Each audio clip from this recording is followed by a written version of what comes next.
On today's show, we'll look back at last night's sensational Four Nations debut for Ottawa captain Brady Tkachuk. And it's part 2 of our top 10 Ottawa Senators prospect list. We're going all the way to the top. And it's getting contentious. This is Brady Tkachuk, and you're listening to the Locked On Senators podcast. You're Locked On Senators, your daily podcast on the Ottawa Senators. Part of the Locked On Podcast Network, your team every day.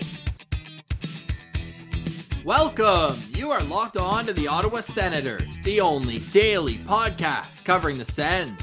On the outskirts of enemy territory, I'm Ross Levitan, alongside Brandon Piller up in the Blue Mountains. Today is Friday, February 14th, and Pillsy, any questions about what Brady Tkachuk would look like in a meaningful game have been answered with a bullet. Or two.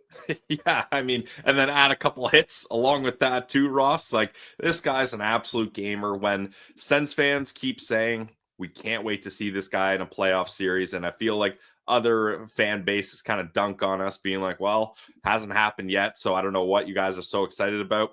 That's what we're excited about. Now, does it help that he's playing with his brother, especially when they put them on the same line? Absolutely. And playing for Team USA, that pumps the juices up even more for Brady. But this guy's an absolute gamer, and he showed it, scoring the first goal for Team USA. And that was just such a classic Brady Tkachuk goal. They don't ask how, it's how many, and he had a great night.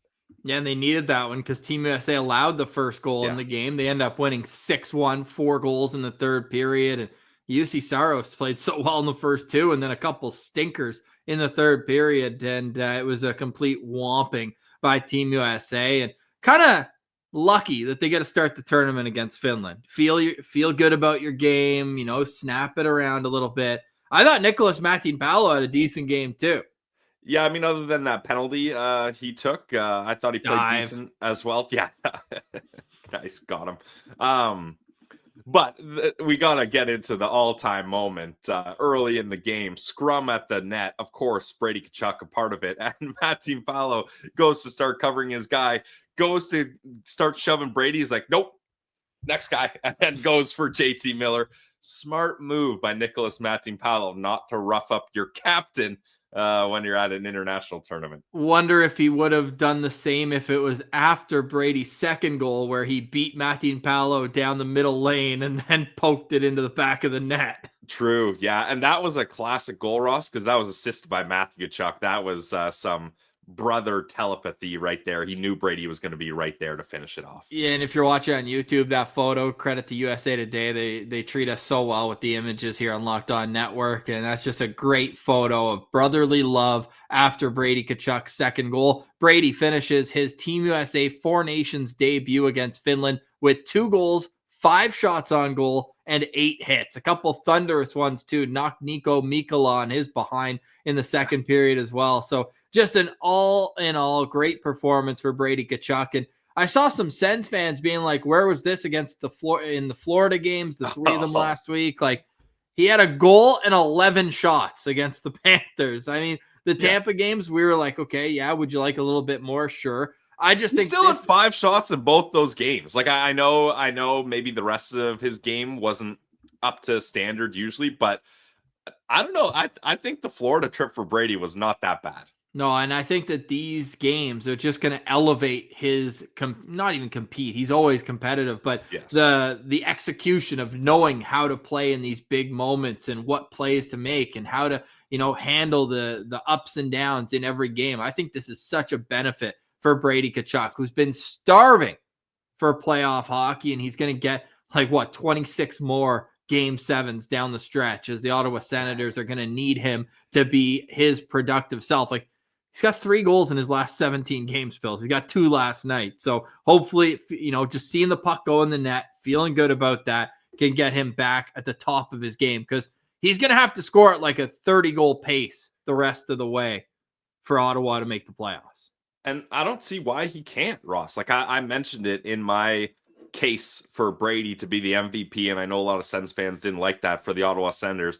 But at the start of the year, Ross, first 39 games, he had 38 points. Like, he's capable of kind of performing at that click. And we've talked about it, but it bears repeating. The Ottawa Senators' strength of schedule, one of the easiest in the league, lots of home games, a lot of easier opponents. No game in the NHL is easy, so I want to preface that easier as far as points percentage goes. So there's no reason, especially if the Sens get healthy, you start getting, hopefully, Josh Norris and or Shane Pinto back after this break, and things are looking good for Brady.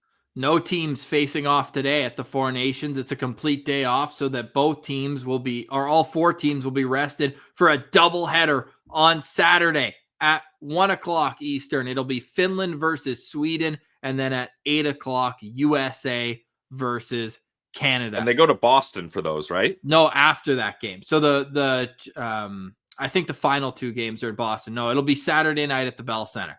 Okay, wow. Yeah, it's gonna be something special to see in that game. Yeah, Monday they travel, or Sunday they travel to Boston. Canada plays Finland in Boston on Monday, and so does Sweden play USA. So that's it, man. It's done on Monday, except for the two teams that get to the finals, and that will be on Thursday in Boston as well. So we're dialed into this tournament. I mean, it was great night one. You see Canada do their thing in overtime, and then to see the captain of the Ottawa Senators come through, second star of the game. They gave Matthew first star. He had 2 goals and an assist in this game. So real toss-up between the two of them as the most effective players in USA versus Finland. We're just hoping that this continues down the stretch with the Ottawa Senators. The Sens come back with a 3-game homestand after this trip. They'll be taking on the Montreal Canadiens, the Winnipeg Jets, and the San Jose Sharks. And we will be boots on the ground for that San Jose game on March 1st. And we just posted on GlebCentralPub.com a little while ago the ticket link for the bus. Now, Heisenberg, or is it Sensenberg? Heisenberg, he's going by on Twitter. Great avatar there for him too. He mentioned that he had a little bit of trouble getting the ticket purchased through for the shuttle. That's all fixed up now, so you can get your shuttle tickets. All good. He's got a group of 7 coming. So shout out Heisenberg. He's going to cook up a good time coming to the GCP. So get your tickets now. We want to make sure that the tickets are all done earlier rather than later. So if we can accommodate a second bus, let's get the wheels spinning to the CTC. It's Jake Sanderson bobblehead night, and we're going to have a great time with the third of the 3-game homestand. And Pilsy, I'm not guaranteeing anything. Every game in the NHL is hard, as you so wisely said. But our boots on the ground record, 15-2-2, or 2-1, 15-2-1, combined with San Jose being the team in town. That might be point night for the boys. And Ross, what's our boots on the ground home record? Because those losses are, we've never seen a regulation home loss, right? Correct. Yeah, our 2 regulation losses are in Minnesota and in Montreal. We can't go to letter M cities. Yeah.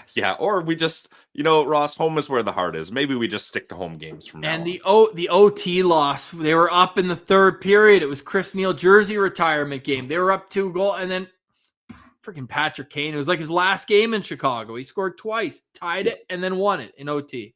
Brutal. Ruined everything. Thanks a lot, Patty Kane. That game was so sick, too. Brady scored a goal and did the Chris Neal, the arm, and he ran over Jason Dickinson in that game, too, if I remember correctly. Oh, yeah. He had a Chris Neal-esque game, and then Neal going to the penalty box one last time was an all-time moment. He was trying to get to the penalty box when I was chatting with him at intermission. Just to get away from you.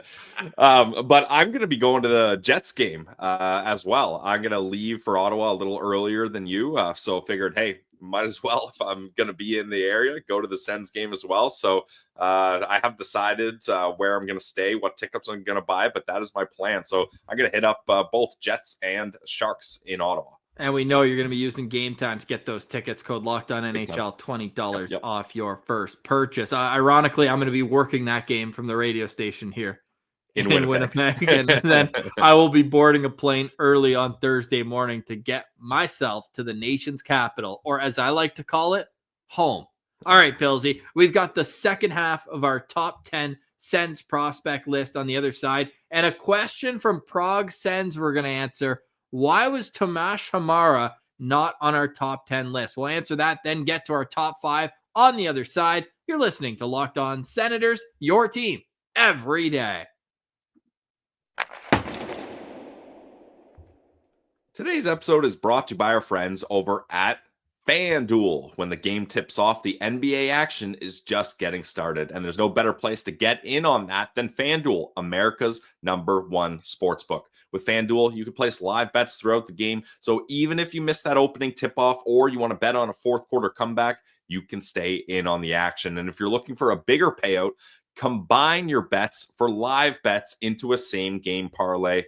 I love using FanDuel's live betting feature. It keeps me involved in the game. And Ross, you know they got Four Nations stuff going on at FanDuel. They have, at least for the first 2 games, they had 30% profit boosts if you did a 3-leg parlay or more on the game. So I'm sure they're going to keep that rolling at FanDuel. So keep it locked on in the FanDuel app so you can follow along with this awesome Four Nations tournament. The app is easy to use, and when you win, you get paid instantly. Those green numbers just hit differently when they're in your account. Hey, Pilsy, we've got a new favorite for the Four Nations. Team USA is even money to win the tournament. Canada at plus 150 right now. Whew. I mean, I told you I don't like it. I was betting with my head, not my heart. I got my Team USA bet in earlier before the tournament started, so we'll see how that goes. I'd be happy to be wrong, Ross. Happy to be wrong, but right now, new customers on FanDuel can get $150 in bonus bets if your first $5 bet wins. Just visit FanDuel.com to join today. That's FanDuel.com for your shot at $150 in bonus bets. Make every moment more with FanDuel, the official sports betting partner of the NBA. Today's episode is also brought to you by our great friends over at Club EG. Everything in the golf world in Ottawa has to do with Club EG. Whether you're a male, female, junior, senior, good golfer, or you're like me and you just like getting out on the course and having a good time, it doesn't matter. Club EG is something for you. You can purchase a membership and play over 60 amazing courses that Club EG has partnerships with. You can join a golf league, you can go on a golf trip, or you can even play in the Ottawa Sun Scramble, a 2-person scramble championship. It's completely up to you which path you take with Club EG. All you have to do is go check out clubeg.golf for more information and to learn more about these so many great options that can get you playing more golf this summer. With 60 great courses through Club EG, you have so many options. And as mentioned, their tournaments, leagues, and trips, they're all top notch. You do not have to be a member to take part in any of their events, leagues, or trips. But if you want to become a member to play their 60 great courses day in and day out, there's always a great early bird special on at clubeg.golf. So go check out Club EG Golf. Clubeg.golf is their website. Go check them out. Let them know Locked On Senators sent you and get out swinging this summer at Club EG.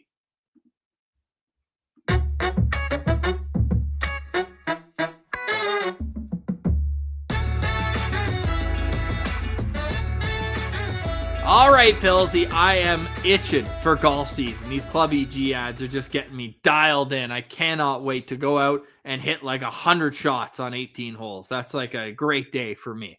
Yeah, and you love especially golfing back home in Ottawa, so Club EG is perfect for you. Yeah, it really is. It's like, hey, sorry, Dad, I'm leaving my clubs in the garage here whenever I go back to Winnipeg because I just love the course in Ottawa. They're unparalleled. I just love it. Anytime you can get out there with friends and a good time. And what I love, too, there's so many great courses in Ottawa. So to use clubeg.golf, you're able to play all these different courses. You don't have to go to the same one over and over again. All right, Pillsy. So before we get to our top 10 list, we will recap numbers 10 through 6. But Thomas Chabot, the numbers are astounding. He's at a point per game this year in the OHL.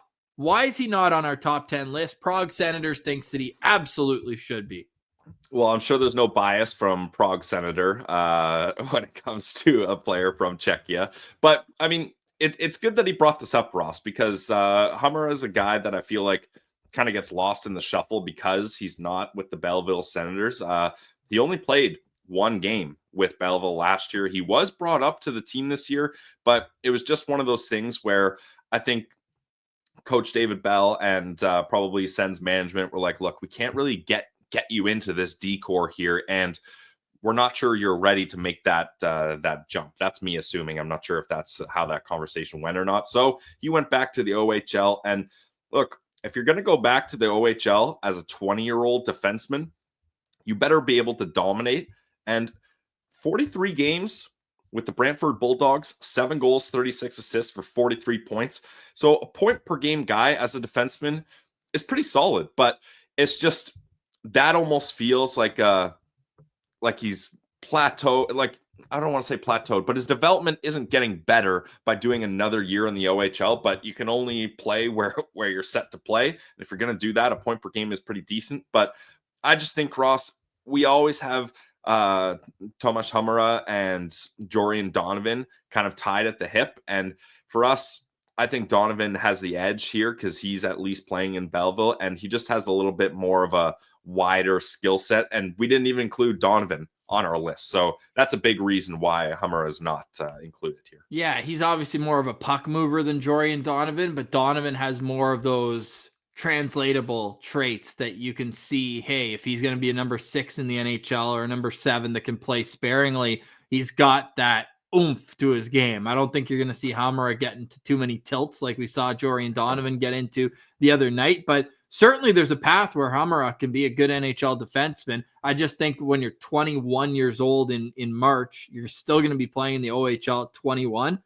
There's 16 and 17-year-olds in that league that are just scratching the surface of getting into their junior hockey. So I want to see him play better at the AHL level, and then I'll start to kind of give him the respect that some people think he already deserves. Yeah. So next year is going to be a big one for him. Like he's got to go to camp, and he's got to show them that obviously he's ready for Belleville. He can't go back to the OHL next year. So he's going to have to show that not only is he ready for that, but he's going to be fighting for everyday spot with Coach Bell. That's good. He's playing on a good team. We like to see that. He's got 9 points in his last 5 games. Like, it's impressive for sure. Yeah. Now, they also have a player on their team who has 52 goals in 50 games. So I'm sure there's some apples on those plays. But, hey, he's got to get him the puck in the right situation too. So, yeah, that's Thomas Chabot, who's, I think, in those honorable mentions that we talked about yesterday, just on the outside of our top 10. So what does our top 10 look like? If you missed yesterday's episode, you can get the full breakdown within.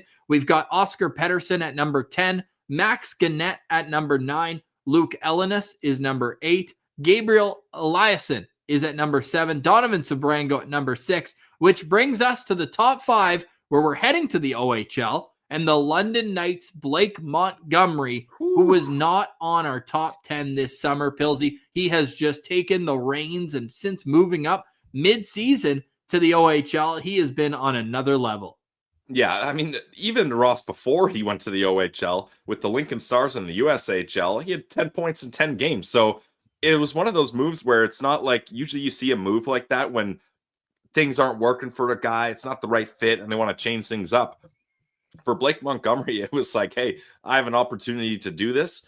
His brother, Bryce Montgomery, played in London. Obviously, the London Knights, I would say, goes without saying, are the premier spot in the OHL to play. And he goes there. And Ross, we kind of thought when he initially made that move, like, oh man, like he's going to get a little buried in that lineup. Like it might have been better for him to stay in Lincoln and get better minutes. But Blake just knocked the doors down, and he made it clear that he was going to earn all the time he was going to get. And he especially made a lot of advantage of when the World Juniors were going on and a handful of London Knights players were gone, and he got even more elevated minutes. This guy is just dominating in London in 34 games, 21 goals, 20 assists, 41 points. Like, he's an impressive player that continues to amaze us, Ross. The point streaks he's been on. He hit 14 game point streak, I think. So he's excelling with the Knights. He's got pro size, 6'4", 196 pounds. He's still only 19 years old, left shot, left wing. And I think the most impressive, you rattled off his points, but like plus 30 in 34 games and 3 minor penalties. So he's not putting his team shorthanded at all. When you look at the London Knights, you're like, okay, stacked team. Where does he rank? He's 5th on the team in points, despite playing 14 less games than the guys who are in 4th, 3rd, and 1st on that list. So I just think that you're looking at a guy who is just, catapulting his way all the way up the rankings. We thought briefly about putting him even higher than 5, but in the end, there's just too much talent, I think, ahead that have done more at higher levels that's allowing us to keep him pushed down just a smidge. but play driving player. And I think the sky's the limit. I'm curious to see what next year holds. We're going to ask him next week if the plan's still go to the University of Wisconsin, because he's a guy where it's like, man, could he, with all that size already and that skill set, like, could he be a guy who jumps to Belleville at 20 years old next year? I don't know. He's got a long way to go this season, and I'm sure he's just focused on the London Knights and what he can do to bring a Memorial Cup back to London.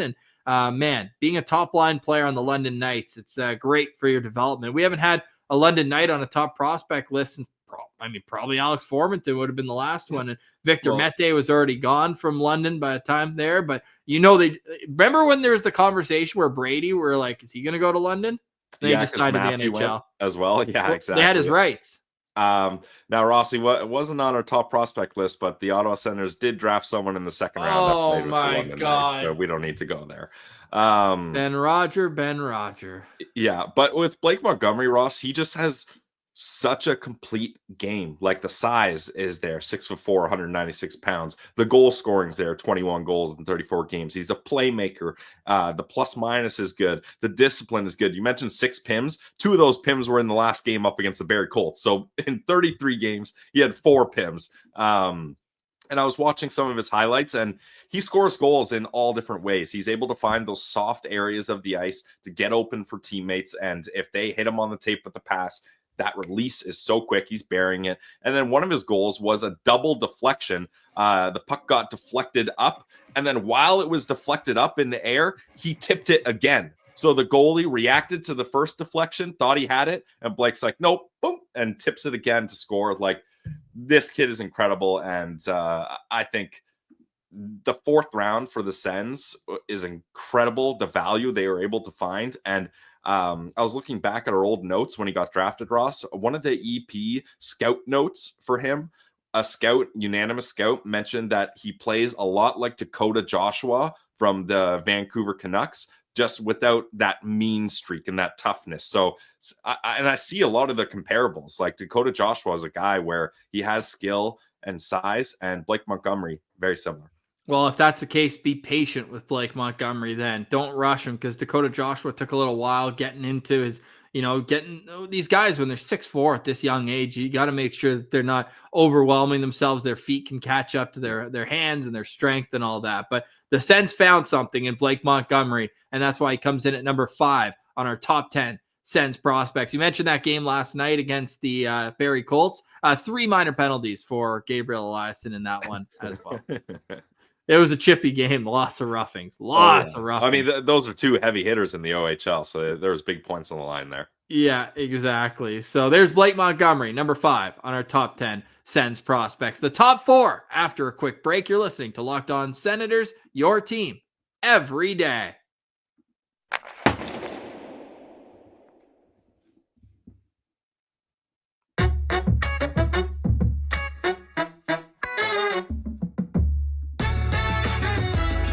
All right, Billsy, jumping right back to our top 10 Senators prospects here in the winter of 2025. If you want to go check out our summer rankings, you can find that on YouTube or wherever you get your podcast. But right now, we are climbing up the ladder at the midway point. And again, this is a great time to do it because the trade deadline's coming up, so you can see which prospects, if one gets traded, oh, that's our 5th best prospect, that's our 10th best prospect. Oh, the boys that Locked On didn't even think that he was a top 10 guy if certain players get moved. But we are at number 4 right now. And at number 4, it is our good friend, Stephen Halliday with the Belleville Senators. I mean, this guy, he could be number 3. I think there's a very strong argument to be made that he could be number 3 on this list. It was just kind of a toss-up, and maybe NHL games got the edge to who we have at number 3. And age, a bit of it too, longer runway. Yeah, because he was an overage pick in the 2022 draft. But Pillsy, like,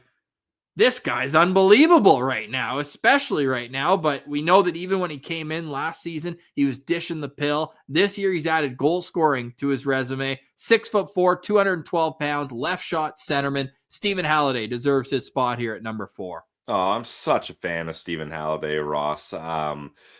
22 years old, as you mentioned, 6'4", over 200 pounds. This year with Belleville, 40 games, 13 goals, 20 assists. He leads the Belleville Senators in points with 33. And remember when he finished his time with Ohio State University, Ross, last season, and he came to Belleville? We're like, okay, let's see how this kid transitions from college hockey to AHL. Took him no time at all. I mean, he was dishing the puck easily, had 5 assists in his first 10 games, and then the Belleville Senators made the playoffs.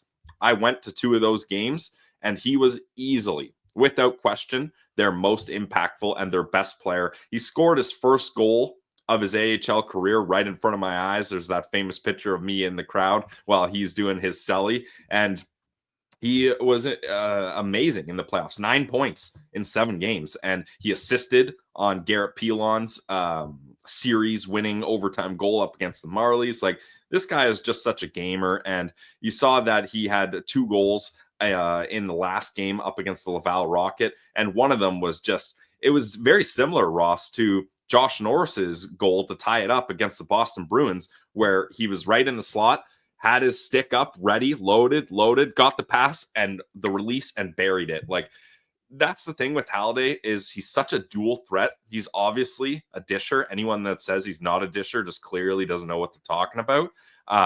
But he can score as well. So if you give him the space to cover the pass, he's going to make you look silly with a great shot. And if you give him the space to try to cover the shot, he's going to find that open teammate and make a nice play. So Stephen Halliday, just an incredible player, and we love following along with his career. And he's a rookie this year, but it almost felt like he had a bit of a sophomore slump to start the season. He only had 5 points in his first 14 games, but since then, he's got 28 points in his last 26 games, 12 of them being goals. So the sky's the limit for Stephen Halliday, who we're very high on here at number 4 on the Locked On Senators top 10 list here, because I think that he has those translatable tools. Maybe you want to work on the pace, continuous on that, but the high elite hockey sense for Stephen Halliday and offensive instincts are going to make him an NHLer. I'm very confident this guy will play in the National Hockey League for a long time. And that's why Stephen Halliday comes in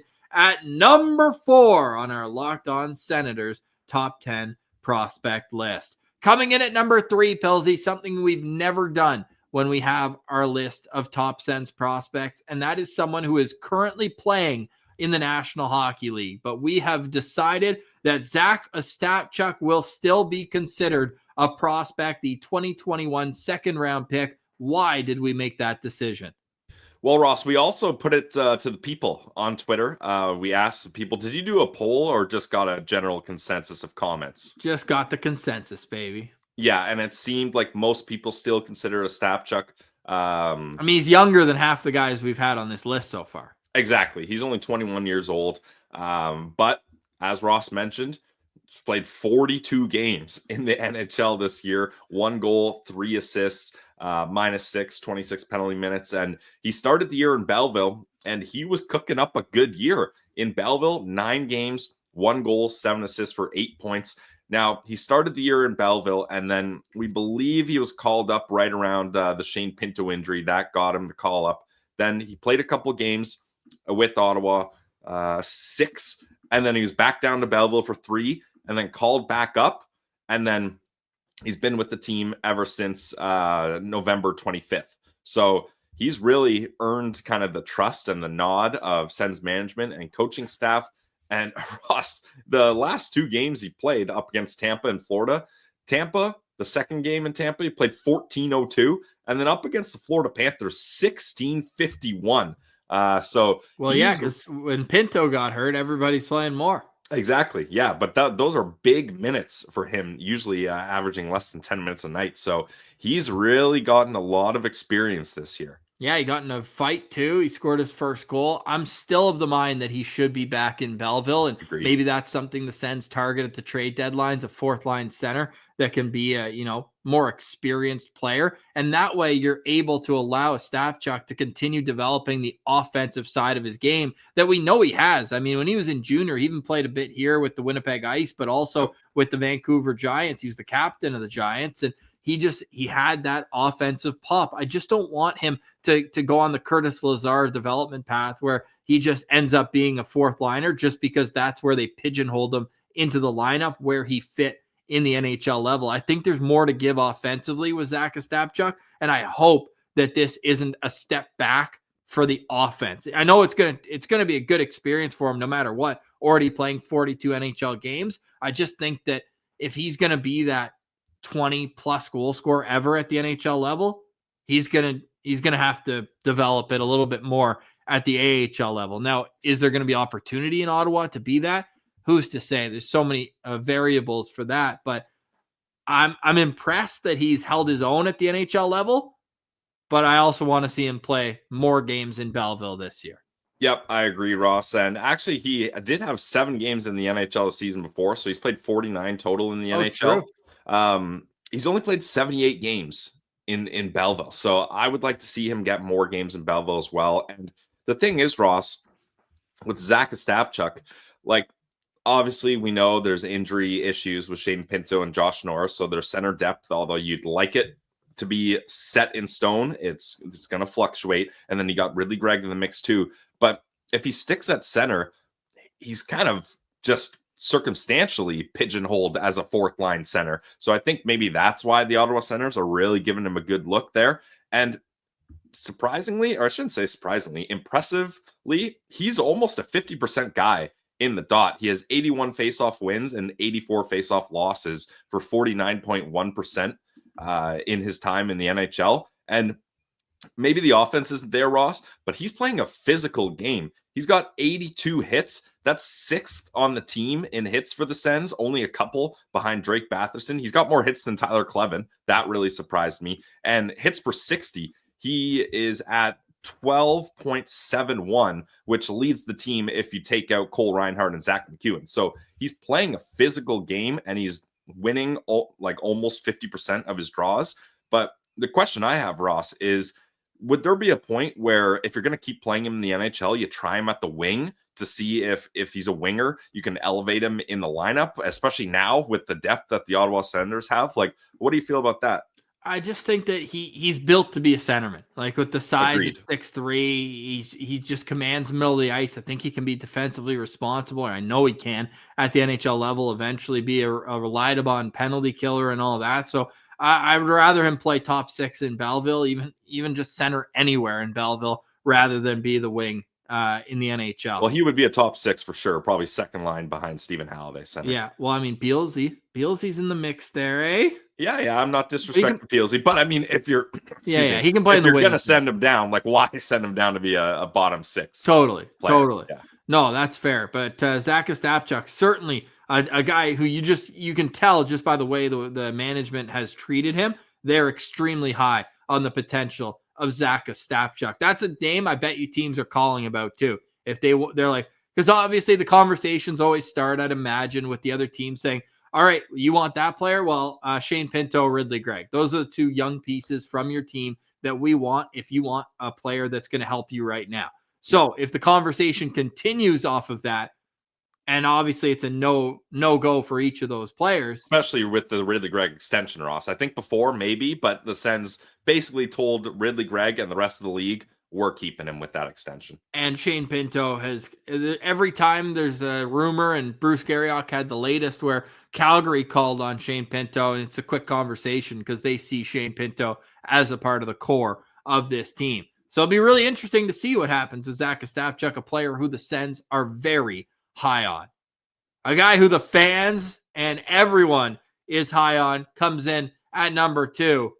It's Leevi Merilainen. I mean, what has this guy not accomplished this year? He comes up, saves the Senators season, goes back down to Belleville, gets a shutout against the top team in the AHL at the Canadian Tire Center. Like, this guy's unbelievable. Yeah, he's amazing. And I don't think anyone could have predicted he was going to be this good, Ross. We knew the talent that Leevi Merilainen had, especially with the season he had in 2022-2023 with Karpat in Liga, where he played 42 games, had a .202 save percentage, goals against, rather, and a .918 save percentage. But most impressively, 8 shutouts in Liga as what? How old would he have been there? 20. 20-year-old. So clearly, he's got that confidence that he's able to do that at that level in a pro league. And then he comes over to Belleville and, maybe not, I think his second season in Belleville when he played 24 games, kind of getting used to things there and splitting time with Mads Søgaard, a lot of it. And he even spent some time in the ECHL, Ross, 13 games with the Allen Americans. But this year, he is just on another planet, the Finnish firewall. We'll do his Belleville stats first. 16 games, 2.28 goals against, a .907 save percentage, 2 shutouts, 8-3-5 record. And it's crazy that the NHL stats are even better than that. In 12 games, a 1.99 goals against, a .925 save percentage, 3 shutouts, and an 8-3-1 record. So let me get this straight then. Crazy. In 32 games this year, he's 16-6-6 overall. He has 6 regulation losses in 32 games between Ottawa and Belleville. And with 5 shutouts. He just wins games. He's calm, cool, collected. Every time I talk about Leevi Merilainen, when people at the office are like, who is this guy with the Ottawa Senators? I say, he's calm, he's cool, he's collected, and he wins hockey games because it's his job, Pillsy. This is what he does. Yeah, just that's his attitude. He's just when people are kind of surprised and impressed by him, he's like, what do you mean? I'm a goalie. I stop pucks. What are we talking about here? And his ability to be so effective one-on-one, whether it's breakaways or shootouts. We saw the shootout that happened in Boston, his stare down of David Pastrnak. He didn't let a single goal in the 3 shootout attempts the Bruins had. This guy is just so special. And at 22, for him to be doing this, Ross, at the bottom left corner of this graphic is his contract. 1 year left at $820K. He's an RFA, obviously. This is going to be fascinating to see how this next contract lines up for him and for the Ottawa Senators. It's going to be a very prominent piece of conversation after the season for sure. I just want to see how he finishes it off and if he gets more NHL games, if he's the backup in the NHL by the end of the season. Mads Søgaard's one-way contract next season. I actually don't think it's that much of a difference. No. I don't think that $775. And if you lose him on waivers next year, too bad. You got Leevi Merilainen. Yeah, and that's the thing. Mads is 24, so that's the main reason why he's not on this prospect list. We said 23 and under, but Leevi has very clearly surpassed Mads on the totem pole or hierarchy of Sens goalie prospects. Yeah, very clearly. Yeah, exactly. So it'll be interesting to see that contract, but right now just sit back and enjoy Leevi Merilainen making saves in goal for the Ottawa Senators. Leevi Merilainen comes in at number 2 on our Locked On Senators Winter 2025 prospect rankings. And number 1, the biggest no-brainer that we've ever had on this show, Carter Yakemchuk is at number 1 with the Calgary Hitmen, the 7th overall pick, the highest drafted player on this list, the only first-round pick on this list of top 10 Sens prospects. What makes Carter Yakemchuk such a no-brainer at this spot? Well, 7th overall, the pedigree right there speaks for itself. But so, Ross, I paused there because I don't even know where to start. I'll start with, the Ottawa. Start with the photo. Yeah, the photo, if you're not watching, if you're just listening, is a photo of Ross, myself, and Carter Yakemchuk at the draft. We bumped into him quickly before he had to go. He was kind enough to take a quick picture with us. We're rocking Sens jerseys and swim shorts, classic draft attire. When in Vegas? Yeah, when in Vegas. But you can see the size of this kid. Everybody comes up to me in real life and goes, Pillsy, you're so much taller in real life. Well, Carter Yakemchuk is just as tall, if not taller, than me in this photo. But let's start there. The size, 6'4", 207 pounds, and a right shot defenseman. Ross, we released the lost footage of our live reaction to the draft happening. I can't believe we hadn't posted it before that. We posted it a couple weeks ago. I found it in my phone. And we're talking about, we're getting Zeev Buyum, Zane Perek, Sam Dickinson. No matter what, we're getting one of our guys. We don't even mention Carter Yakemchuk, which is crazy to think looking back. And then it's Yakemchuk, and both of us are surprised, but immediately the light clicks on us, and we're like, no, this is a good pick because this is a player, a right shot defenseman. No matter what, it had to be a guy that could play the right side, preferably a right shot. We wanted the size. We got both of those. Check. Offensive defenseman that also plays a physical game. He is the prototype of what the Ottawa Senators need in their system and what they need in the NHL, especially on the right side. So Carter Yakemchuk, Ross, I'll let you read off the stats for him with the Hitmen this year in the WHL, but this is the right pick for the Sens in my mind, looking back at it now. And his preseason just put an exclamation mark on that. I rewatched through. that goal. So good. So sick. In overtime against the Toronto Maple Leafs. He also scored a game-winning goal against the Detroit Red Wings, his patented one-timer shot. And his favorite player growing up was Jordan Eberle. Even though he's a defenseman, he loves those high-octane forwards with hands. And his puck control is outrageously elite. Like even for a forward, it would be elite. His puck, like the dangles and everything on this guy are unreal. In 39 games this year, he missed some time with injury. He's back now. 15 goals, 26 assists. That's good for 41 points, Billsy. More than a point per game in the WHL. -1, 59 penalty minutes. He's already signed his entry-level contract. And among all WHL defensemen, he's 4th in points per game. So he's not scoring as many goals, almost, but not as many goals. He had 30 last year. He's on pace for about 26 or 27 this year, but he's rounding out his game, and I think that the playoffs are going to be a great opportunity for him. His team, we thought he was going to get traded to a contender. Yeah. Turns out the team has decided that they're just going to try to make themselves a contender for that. They currently sit 3rd place in the Eastern Conference in the WHL. So this is a team that has aspirations of going far in the playoffs. And if they do, Carter Yakemchuk's going to be a huge part of it. The guy's got a bomb of a shot. Like he has one of the best shots in junior hockey, I'll say. Every time he tees it up, it's got a chance of going in. He's got the physicality to his game. You can close your eyes and see a world where a top pair of Jake Sanderson and Carter Yakemchuk is playing against other teams' top players every single night. Yep, you certainly can. I think that'd be a great pair. And yeah, Ross, you make a good point that the Hitmen are a much different team this year. I think last year he was able to get a lot more offense because they just weren't in the mix. So if you're a defenseman, you can just rack up points. And if it doesn't work out defensively, it's not that big of a deal. Where this year, they've got a different goal in mind and they're going for playoffs. They're trying to have more success in a sustained way. So Carter Yakemchuk has had to focus on being a better defenseman defensively. And you mentioned the points, Ross. He's 4th in the WHL in power play goals as well with 8. The leader has 10. And that leader has also played 10 more games than Carter Yakemchuk. So he easily could finish as the leader in power play goals for defensemen in the WHL. And I think with Yak, the things you got to look at is there is some development that needs to happen. His foot speed is certainly not at the top attribute of his game. And sometimes defensively in his own end, he relies on his partner to kind of make the responsible decisions. But with a guy with offensive instincts, that's going to happen. And if you put him with a guy like Jake Sanderson, you don't have to worry about that. But when he's in the offensive zone, particularly on the power play, I mean, this guy is just incredible. He's able to cycle the puck. He has that threat of a big shot that teams cannot take lightly.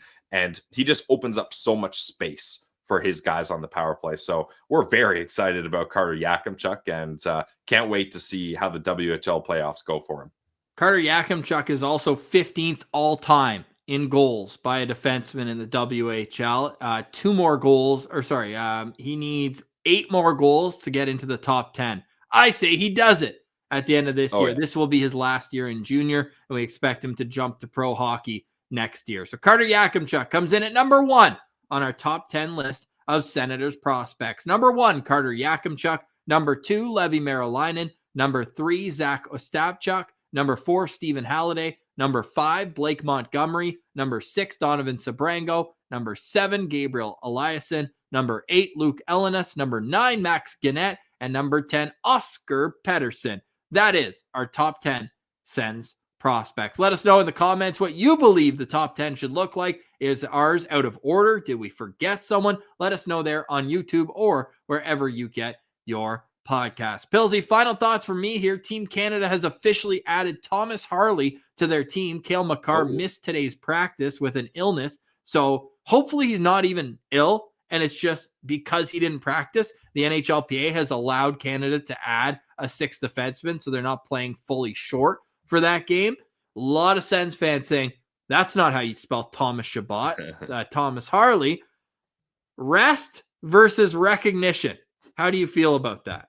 Yeah, I think it's okay that Thomas Chabot wasn't the guy they called. Ross, that is your Sens MVP of the season so far, Chabot. But I think it's good.